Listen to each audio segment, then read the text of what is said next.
ধরেন আগে আসলো গরু, গরুটা ভাঙাইতো, ধোয়ার পরে এরকম পরিষ্কার হইতেছে। আমরা সরিষা ভাঙাতে এসে দুই ভাইয়ের সিঙ্গারা খাচ্ছি, বস্তার ভিতরে ছিল তো হালকা আগুনটা টাইপের দলা দলা হয়েছে, তাই এটা এমনকি অনেক ময়লা আছে, তাই ভালো করে ধুয়ে আগে শুকাবো, তারপর এটা মেশিনে ভাঙাবো।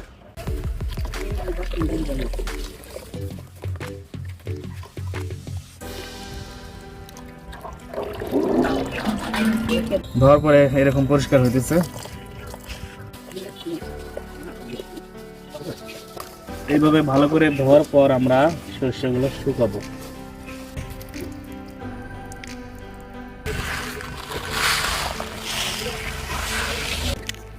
এইভাবে সরষেগুলা ধুয়ে আমরা এইখানে এই তেরফালের উপরে ছাদে শুকা দেব।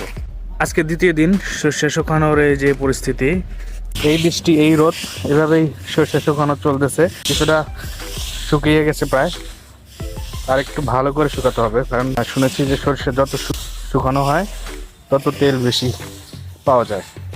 এই যে আমাদের সরষে ধোয়া শেষ, আমরা বস্তায় ভরেছি, এরপর আমরা দেখবো কয় কেজি হয়।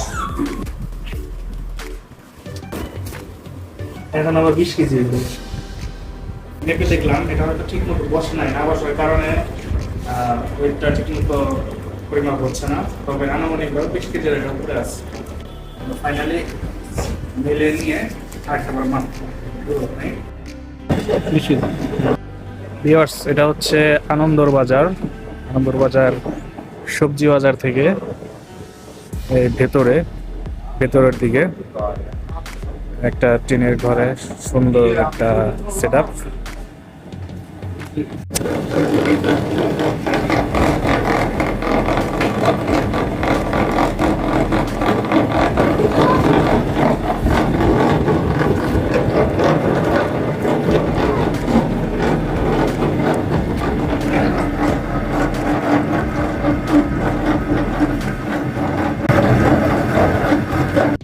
আমরা যে কাঠের গাড়িতে অনেকে বলে, অনেকে বলে যে এই কাঠের গাড়ি বানাইলে এটা বেশি খাটি, আর মেশিনে বানাইলে দুটোর মধ্যে তফাৎ কি আছে?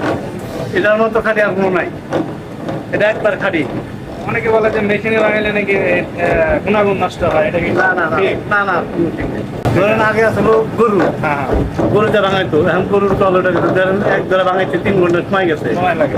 আর এখন ধরেন এক জোড়া ভাঙাইতে লাগবে 10 মিনিট। আসলে তফাৎ কিছুই না, মানুষের হলো মনের শান্তি। ওই